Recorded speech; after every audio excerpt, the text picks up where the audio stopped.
შვილების სიყვარული თუ პასუხისგებლობის წახალისება. აქ პირველი რასაც ეხა ჩემი ცნობიერება მომძახის, შინაგანი ხმა რაც გავიგე, არის დათური სამსახური.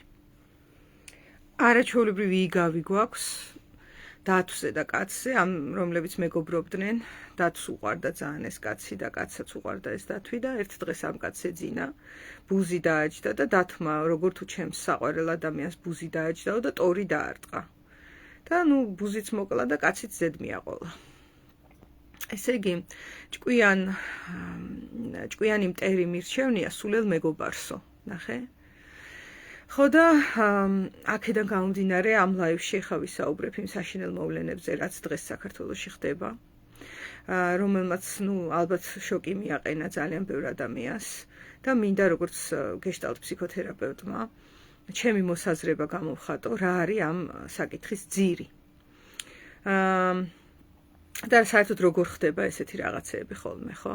ჩვენ ნახეთ 14-15 წლის ადამიანები, რომლებიც უსასტიკესად უსწორდებიან 5-1-ზე, 4-1-ზე თუ რამდენიც არიან, მოკლედ დიდი რაოდენობით ერთ ადამიანს. უსწორდებიან ძალიან სასტიკად და შემდეგ იმ კადრებსაც ვხედავთ, რომ უხარიათ, დარბიან აქეთ-იქით. ანუ ჩვენ ვუყურეთ სადიზმს. ეხლა რა არის აქ გასათვალისწინებელი, რომ სადიზმი და ბევრს ეწერა, რომ ეს ზოგი თვითნაბადია, ესეთია და ასე შემდეგ, 1000-ში ერთხელ ალბათ იშვიათად ასეთი მდგომარეობაც არსებობს, მაგრამ ეს არის ძალიან იშვიათი და ძირითადად სადიზმი ესე უცბად არ ყალიბდება. სადიზმი ყალიბდება დროში. ისევე როგორც მაზოხიზმი. ნებისმიერი კრიმინალური ქცევა ყალიბდება დროში. ესე არ ხდება, რომ უცებ ჩამოყალიბდა და მორჩა.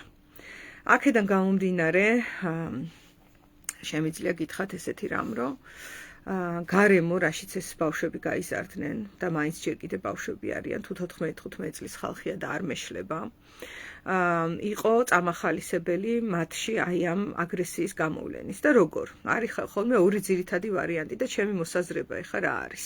რაც მე საქართველოში თან მინახავს როგორც ქართველს და საქართველოს მოქალაქეს.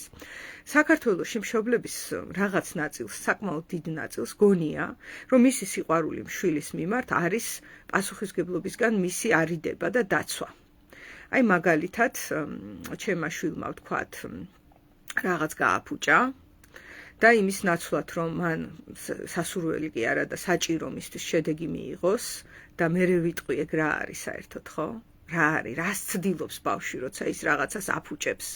ბავშვი ტყუილა არაფერს არ აკეთებს რა, არც ერთ ასაკში. ჩვენ გონია, რომ ტყუილა დაამტრია ის ვაზა და ტყუილა გატეხა საათი, მაგრამ ეგრე არ არის.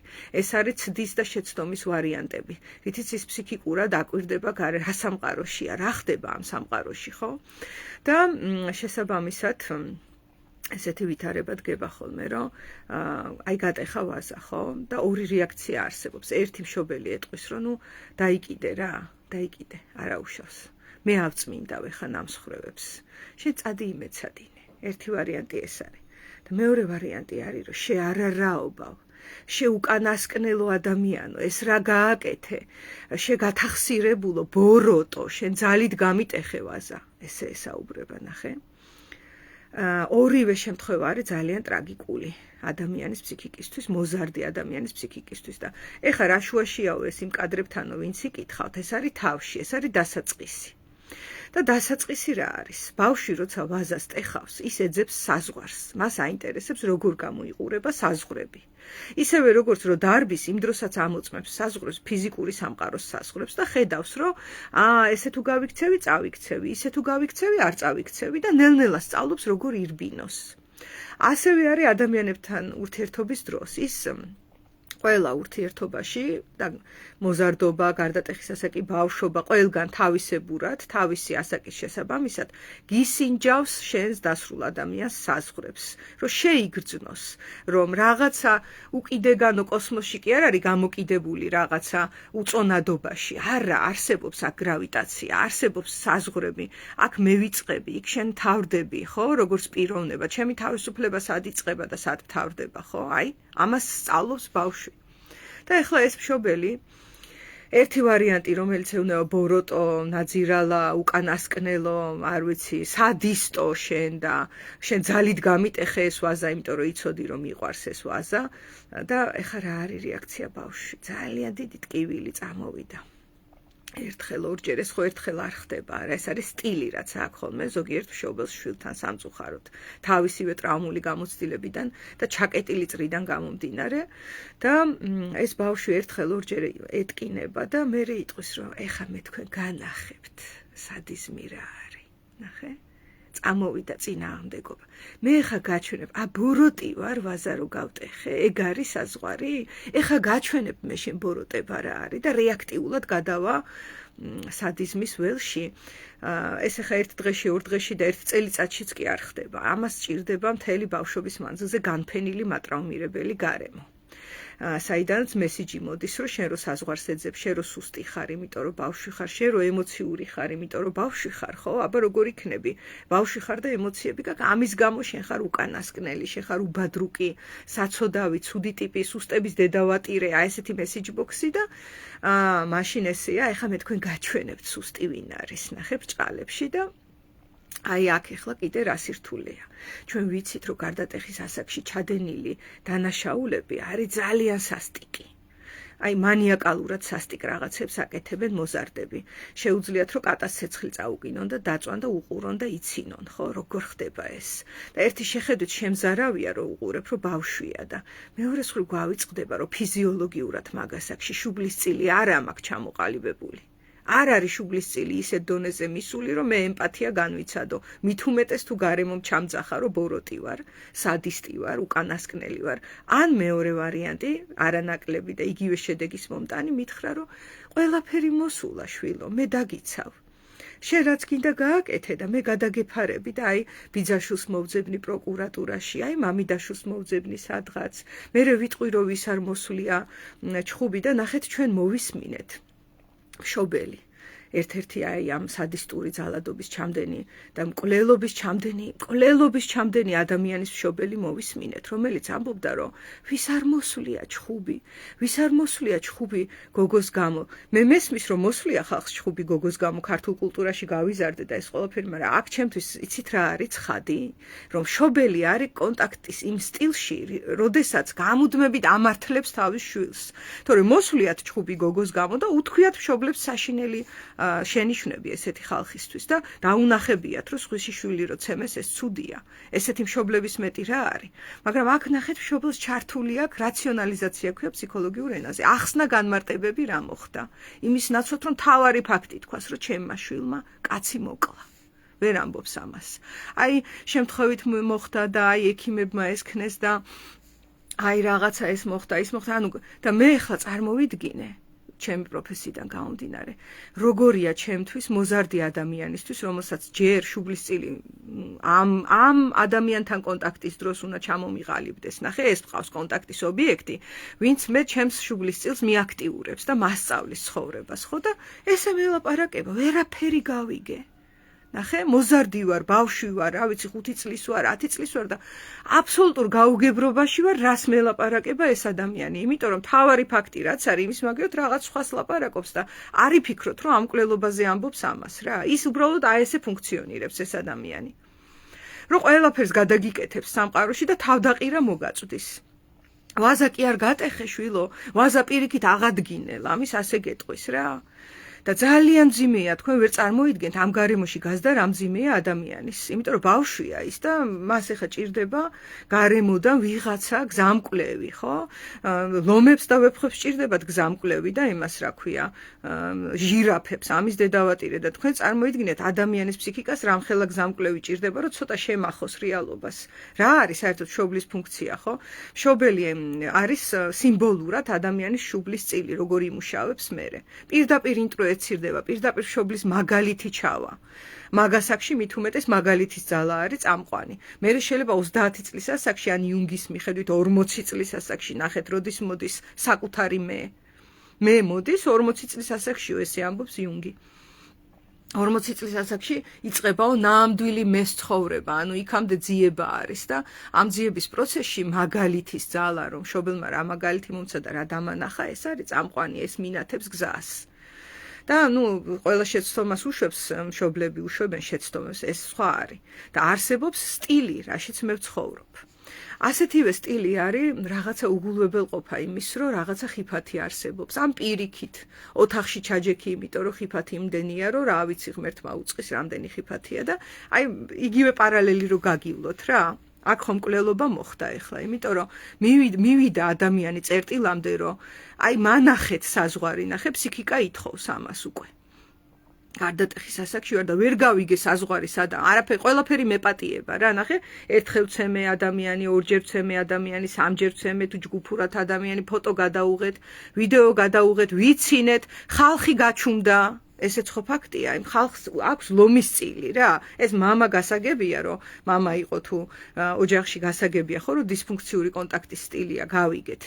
ამაში უცხო არაფერია, მაგრამ ეს ამდენი ხალხი ახლა ამ მოკლული ადამიანის ავალიანის დედა ძალიან სწორს ამბობს, რომ სად იყავით ხალხო, მე უნდა ვიყვირო მარტო, თქვენ აქამდე სად იყავით? თქვენ აქამდე ხმარო ამოგიღოთ, ჩემი შვილი ცოცხალი იქნებოდა, ნახე? ანუ ჩვენ სოციალურად ვართ ესეთი ტიპები რა. სხვისი ჭირი, ღობეს ხირი და აი ქუჩაში ვიღაცები ჩხუბობენ და დადის ხალხი ესე რა, აი ზედარ უყურებ, აი დაგიხოციათ ერთმანეთი, ამას ვეუბნებით ამ დროს, ხო? მე არ ჩავერევი და მე ვერ ჩავერევი და ჩემი მეზობლების ჩხუბი რა ჩემი საქმეა, გაიგე და ეს გონიათ საზღვარი. პიროვნული საზღვარი გონიათ, რომ ესე მუშაობს რა, სამწუხაროდ. ანუ კულტურამ ესე აჩვენა და ეხა ნახე რა ხდება. თუ მე ვაზის გატეხვაზე მაქვს ან ის რომ საერთოდ ეს არაფერი არ მომხდარა და ან ის რომ კაცი მოვკალი, ორივე მესიჯი არის ძალიან დამაბნეველი, ძალიან ტოქსიკური და პათოლოგიური საკმაოდ და ეს თუ ხანგრძლივად დროში იფინება, ეხლა ჩემი ფსიქიკა გაუცნობიერებელი ნაწილი, რომელიც ძალიან დიდია, ცნობიერება პატარა ნაწილია ადამიანის, ეს გაუცნობიერებელი ნაწილი არის აშინლად დაბნეული და ეძებს საზღვარს. მე მაინტერესებს გავიგო, სად იმყოფება საზღვარი. მით უმეტეს გარდატეხის ასაკში. ჩვენ ახლა ვერ ვიტყვით ამ გარდატეხის ასაკში მყოფ ხალხზე, რა პიროვნებები არიან ისინი. პიროვნება ახლა არის ჩამოყალიბების პროცესში. და სამწუხაროდ ისეთი საზღვარი მონახა ახლა თითოეული მათგანის პიროვნებამ, საიდანაც უკან დაბრუნება ძალიან ძნელია. ძალიან. ანუ როგორ გითხრათ, ჯოჯოხეთურ საზღვარზე არის ჩასული ფსიქიკა. და ეს არის საშინელება და საერთოდ ერის მასშტაბის დონის ტრაგედია არის მომხდარი, რომელიც არ არის ერთჯერადი. ეხლა ჩვენ ავალიანის დედის წყალობით, რომელიც არ გაჩუმდა, არ ვიცი როგორ ქნა ეს. ჩვენ ხო სიჩუმის კულტურა ვართ, ჩუმად არა. ვიცის დედა ის არა ქვია, ვიცის დედა ტიროდა და არ ვიცის დედა იცინოდა, გაიგე? ანუ უნდა გავჩუმდე. მან ცოტა საბჭოთა კულტურაც არის, იქ ხა ხმას ამოიღებდი და დაგაჭედებდნენ ეგრევე იმას, ტყვიას, ხო? და მაგ ინერციით არის ხალხი და ეს ავალიანის დედა არ გაჩუმდა, ნახე? მე ვერც წარმომიდგენია რამხელა ზეწოლას გაუძლო. ალბათ ყველაფერს არც ამბობს. იქ მუქარები, მიწერები, ფეიქ აკაუნთებიდან მემწერენ ხოლმე გაჩუმდიო და ავალიანის დედას რას უზავდნენ წარმომიდგენია, ანუ რას ვამბობ ისეც, ხო? და მე ჩემთვის მოუწერიათ, რომ რამდენს ლაპარაკობ შენ და გაჩუმდი და ხალი ხარ და აგურს ჩაგარტყავენ სადმე დაგხვდებიან. იცით რა მუქარები მაქვს მიღებული, მარტო იმიტომ რომ საუბრობ და მე საუბრობ როგორც გეშტალტ თერაპევტი რაღაცა ფილოსოფიებს. ბჭყალებში ვამბობ, ეხლა ვცდილობ რომ ფილოსოფია არ იყოს, მაგრამ რაღაც გადასახედიდან ეხლა კაცი რო კვდება ამის გვერდით, ფილოსოფიაა ეს ყველაფერი. და მართლა ფილოსოფიაა რა, ომის გვერდით და ამ საშინელებების გვერდით. ხო და ამაზე არის ერთი ამბავი და ვერც წარმომიდგენია იმ ხალხს რეებს წერდნენ და როგორ ცდილობდნენ რომ გაჩუმებულიყო და არ გაჩუმდა რა. ეს არის გმირობის ტოლფასი რა. ეხლა რა არის აქედან სასწავლი, რომ ჩვენ 21 საუკუნის ადამიანებს ალბათ ღირს და ალბათ დროა ქართველებს თუ სხვებს, მაგრამ ამ წუთში ქართველებზე ვიტყვი, გავაცნობიეროთ და ვაღიაროთ, რომ ჩვენ არ ვარგივართ როგორც მშობლები. ეგ არის რეალობა. არ ვართ ჩვენ კარგი მშობლები. აი 90% არა ვართ ჩვენ ის მშობლები, რაც იქნებოდა ოპტიმალური ჩვენი შვილებისთვის და არა უშავს ეს. მაშინ არა უშავს, როცა ამას ვაღიარებთ. და თუ იქნება ეს, რომ მე კაი მშობელი ვარ და აი გენეტიკის ბრალია ან პეტრეს ბრალია, ან საერთოდაც ჩემ შვილს არავის მოკლა არ უნდოდა კაცო, ეს შემთხვევით შემოაკვდა ვიღაცა და უყურებ კადრებს წიხს რო არ ტყავს თავში. და შემთხვევით შემოაკვდა, გაიგე? აი ესე თუ იქნება ეს ნარატივი და სხვა მშობლები კიდევ ის შვილებსაც არავის გისურვებთ ეს გამოგევლოთ. ამ წუთში უსაფრთხოთ არიან თქვენი შვილები, ან გრძნობთ, რომ მოძალადეები არიან, აი მანდ არის აღიარებელი, რომ რაღაცას არ ვაკეთებ იქნებ კარგად. თორე აქ ეხა კაცი რომ მოკვდება, მე ყველა აღიარებს, რომ რაღაც ისე არ არის, ეგ ადვილია. და სანამ მოკვდება, იქამდე ღირს დაფიქრება, რომ იქნებ შევიმეცნო რაღაც, იქნებ ცოტა ვისწავლო ფსიქოლოგია, იქნებ ცოტა ჩაუღრმავდე ჩემ თავს, რა შევცვალო, აი როგორ ვიყო უკეთესი მშობელი, იმიტომ რომ ჯამში ეხლა რაც მოხდა ნიშნავს, რომ ძალიან ბევრმა მშობელმა დატოვა თავისი დონე, ასე ვთქვათ, როგორი მშობელი შეიძლება ყოფილიყო საშუალოზე ქვევით, ხო? ეს ხო ეგრევე არ მოხდა ავალიანის მკვლელობა, ნახე, ერთი 4 ადამიანი არის ვიდეოზე გადაღებული, როგორც ცემეს ამ ბიჭებმა. და რამდენია ვინც ვერ გადაიღეს. მე ერთი ჩემი Facebook მეგობარი წერდა, რომ ეს კაცო, აი ესე მცემეს, ისე მცემეს, ასე მიქნეს, დანით დამჭრეს, სამავთყოფოში მოუხდი, ეს გაიხსენა ერთი 15 შემთხვევა მის პირადი ცხოვრებიდან რეები გამოიარა. ამ სოციუმში და ესეთი პოსტები ეხა რომ შეხვიდეთ Facebook-ზე სავსეა და მეც მინახია. მე მინახია თმა რომ მოუწვა ჩემს თანატოლს გარდატეხის ასაკში ტყვიამ რომ ესროლეს. მინახია აგური რომ ჩაარტყა ერთმა მეორეს და მე შეხვეული თავით დადიოდა. ჩემი კლასელი რომ დაჭრეს 7 ჯერ დაარტყეს და გადარჩა რეანიმაციაში იწვა. ჩემი პარალელური კლასელი პოლიციამ დაიჭირა და დაბეგვეს ისე რომ გალურჯებული დადიოდა მე ერთი კვირა. ხო 90-იანების ბავშვი ვარ მე და 2000-იანების. ხო, ანუ ძალიან ბევრს გვინახია ეს ყველაფერი და რა ხდება, ხო? რეაქცია რა არის აქ? ნუ იქ ვიღაცა ცუდი ბიჭები იყვნენ, პოლიცია არ ვარგოდა, ეს არ ვარგოდა, ის არ ვარგოდა და მე რო არ ვარგოდი როგორც მშობელი, აბა ხელი აიწიოს რამდენ მშობელს შეგიძლიათ მაგის აღიარება რა. რომ მარტო ჩემ შვილზეც არ არის, ხო? აი ქუჩაში გავიხედე და ვიღაცები ჩხუბობენ და ჩემი შვილები ხო არ არიან და თავში ქვაუხლიათ. აი რამდენ მშობელს შეუძლია რომ თავის თავს დაადოს ხელი და თქვას რომ მეც აქავარ. მეც მიმიძღვის წვლილი. აი იმაში ეხლა რაც მოხდა ავალიანის მკვლელობა რომ მოხდა, მეც ვარ ხელგარეული, არა პირდაპირ, მაგრამ ვარ გარეული. აი პირადად ჩემზე ვამბობ ეხლა. რაღაცით წვლილი მიმიძღვის და მით უმეტეს ეხა ჩემი შვილი ცემეს და ხმა არ ამოვიღე და ჩემი შვილის კლასელი ცემეს გავიგე და ვითომც არაფერი რეაქცია არ მქონდა, ანუ დაიგნორების დიდო სტატები ვართ რა და ეს დაიგნორება სადამდე მივიდა ხო ხედავთ კაცი თავის შვილზე ამბობს რომ მკვლელი არ არისო, ადამიანი მკვდარია. და რაღაცებს სპეკულირებს რომ არ არისო, მკვლელიო. ძალიან ძიმეა. სხვათა შორის მიკრო დონეზე ისევ ეს ახლა მაკრო არის, მაგრამ აი ეს მიკრო რაღაცები იწვევს მერე მაკროს. ანუ ეს დიდი ივენთი თავიდანვე არ ხდება. თავიდან არის სიმპტომები, რომ რაღაცაა მოსალოდნელი. ეხლა ნახეთ ევროპაში როგორ არის. ევროპაში ბავშვი სკოლაში რო დადის, მე თვითონ დავდიოდი 7 წლის რო ვიყავი, 3 თვეს სწავლობდი ფრანგულ სკოლაში, საფრანგეთში. და იქ მაქვს ეს ნანახი და მე იცით რა დავასკვენი იქ რო სწავლობდი 7 წლის ბავშვმა, რომ ფრანგ დედებს შვილები არ უყვართ. ესეთი დასკვნა გამოვიტანე და რატო გამოვიტანე ეხლა გეტყვით. და ეს არის უდიდესი კულტურული განსხვავება რა. ეხლა აქ რა ხდება 7 წლის ბავშვები იყვნენ, ხო? სკოლაში მისცეს დავალება პირობითად. მოვიდნენ ეს ბავშვები სახლში. დედამ ერთხელ გაახსენა, რომ აი დასაწერი გაქვს ალბათ, ხო, რა გაქვს დავალებები და ამანაც უთხრა, რომ ეს მაქვს, ის მაქვს. მორჩა ამით. მორჩა კინო. დაწერა ბავშვმა დავალებები, ხო, კაი, არ დაწერა? მიიღო ორიანი? არა უშავს. ესე იგი მისაღები ქონდა ორიანი. კლასში ჩარჩა, ну რა ვქნათ, ეს მისი ცხოვრებაა. ეტყობა მან ესე აირჩია, რომ კლასში ჩარჩენილიყო. ნახე, მშობლები არ უბამბავენ ცხოვრებას რა. არანაირად არ უბამბავენ. დაბამბული ცხოვრება არ არის ცხოვრება. შენ პასუხისმგებლობა არ აიღე, რომ საშინაო დავალება დაგეწერა და მასწავლებელმა შენიშნა მოგცა, ოკეი. მე არაფერს არ ვიზავ ამისთვის. მე ჩემ ცხოვრებას არ გავირთულებ იმისთვის, რომ შენ გაგიადვილო. ესე აზროვნებდნენ ისინი. დაბანა არ გინდა? მე გეტყვი რომ რატო უნდა დაიბანო, ასაკსაც გააჩნია, ხო? აგიხსნი როგორ უნდა დაიბანო, შენით დაიბანე, ეგეც სხვათა შორის 7 წლის რო ვიყავი და რომ ვნახე რომ ყველა ჩემი თანატოლი თვითონ იბანდა იქ და საქართველოში ბებიები ბანდნენ ლამის, ხო, 7 წლის ბავშვებს, ეგეც საოცრება იყო, მეთქი არ უყვართ, ნახე, მიაგდეს, ეხა რა იცის 7 წლის ბავშვმა დაბანა და როგორ არ იცის, გადასარევად იცის თუ დააცდი.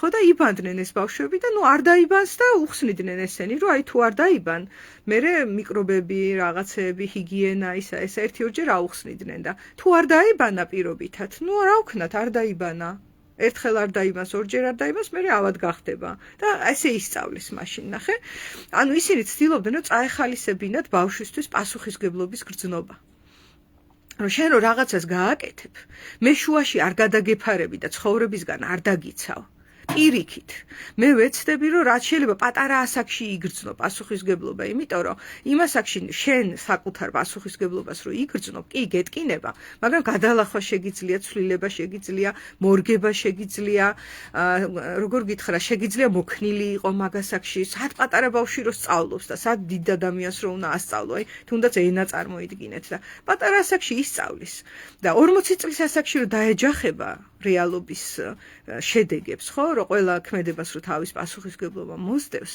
და 40-ის და 60-ის რო ეჯახება ძალიან ძნელია და ძალიან მტკივნეულია ძალიან ბავშვი რო წაიქცევა მუხს რო იტკენს ხო 5 წუთში არ ახსოვს მერე სამაგეროდ სიარული ისწავლა და 60 წლის ადამიანი რო წაიქცევა ხო წარმოგიდგენიათ რა არის ეგ ძალიან საშიშია ხო შემოიტეხოს რაღაც ესევე არის ფსიქიკა ამიტომაც ის რომ ჩვენ ახლა 14 წლის ხალხს ბარიერად გადავეფაროთ რომ ცხოვრებაში პასუხისგებლობები აირიდონ ეს არის უდიდესი დათური სამსახური იმიტომ რომ მაგ ასაკში უნდა შეიგრძნოს ამან რომ მე რო რაღაცას გავაკეთებ ამაზე მე ვარ პასუხისგებელი მე კი მშობელი აქ არის ჯერ ისევ ჩემთან მაგრამ ჩემია ეს ცხოვრება და თუ ამას მაგ ასაკში ვიგრძნობ ძალიან ბევრი რამის შეცვლა და გაკეთება შემიძლია ძალიან ბევრი რამის და ადვილია ანუ ხალხო 15 წლის ასაკში სხეული მოქნილია, ფსიქიკა მოქნილია, ემოცია, ყველაფერი მოქნილია. გაუძლებს ბავშვი ამას, რომ რეალობას შეეხოს მაგ ასაკში, მაგრამ თუ ესე დაურბილე, ის გაუცნობიერებლად ეძებს საზღვარს და სადიზმში გადადის, ნახე, რამხელა რაღაცაში გადაიზარდა ეს ამბავი. ერთხელ ვცემე, ორჯერ ვცემე, სამჯერ ვცემე, ოთხჯერ ვცემე და მეხუთედ მოვკალი. ეს არის შედეგი. რომ გამერკვია რომ რა ხდება ამ სამყაროში არ მუშაობს რაღაც რაღაცა მაგრად არ მუშაობს იმიტომ რომ რავი ესე იგი მოსულა რომ ვცემო ნახე რა ვისწავლე მე რომ ვცემე და დავჩაგრე და ხმა არავინ გამცავ მივხვდი რომ ეს მოსულა და რა კი ხმას არ მცემენ ორი ვარიანტი მაქვს ნახეთ რა ვასწავლეთ აქ ჩვენ შვილებს ან ის რომ მე მცემენ და ხმას არავინ ამოიღებს ან მე უნდა ვცემო თორემ მე მცემენ ძალიან ძიმე ჩაკეტილი წრე არის და ეგ ფრაზაც ხო ვიცით რომ საუკეთესო თავდაცვა არის თავდასხმა თუ ეგეთი თავდასხმითი გარემოა სადაც ყველას პირში თევზებივით წყალი აქვს ჩაგუბებული და სხვისი ჭირიღობეს ჩხირი როა და არ ერევა არავინ არაფერში მე უკვე მერე ვიცი რომ ესე იგი მე უნდა მაქსიმალური სადიზმი გამოვავლინო თორე დედას ვიტირებს ეს ხალხი მეშინია და თან ამ სადიზმს რო გამოვავლენ მე სიცილით უნდა ვირბინო სხვათა შორის ციხეში იყენებენ მაგ მეთოდებს მე ციხის იმასთან მქონია ახლო შეხება ხო და ციხის რეალობა რა არის ნახე რომ ჩაჯდება ადამიანი და არ იცნობენ პირველი რაც უნდა გააკეთოს უნდა დაამტკიცოს რომ ძალიან საშიში ადამიანია რაც უფრო მანიაკია უფრო დაცულად იგრძნობს თავს რა ეს საუბარი მაქვს მძიმე რეჟიმის კოლონიებზე მაგაზე მაქვს მე შიდა ინფორმაცია და აი ესეა და შეიძლება ისეთი რამ გააკეთოს, რასაც არ გააკეთებდა, აი დანაჩაარტყას ვიღაცას მარტო იმისთვის, რომ დაამტკიცოს, რომ დანის დარტყმა შეუძლია ამას. ამას რო ამტკიცებს, მე ეშინიათ უკვე. ანუ აი ესეთი სადისტური გამოვლინებები ძალიან საშინელებაა და მე აუცილებლად მომხრე ვარ, რომ პასუხისგებლობა დადგეს და მშობლებისაც უნდა დადგეს მშობლების პასუხისგებლობა.